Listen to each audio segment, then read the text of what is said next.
जंगल में रह जयाम आदिवासी जंगल रखवाला रे।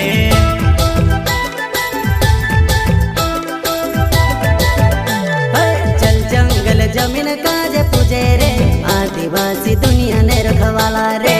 बाप देव खतरी काज पूजे रे आदिवासी सबसे निराला रे।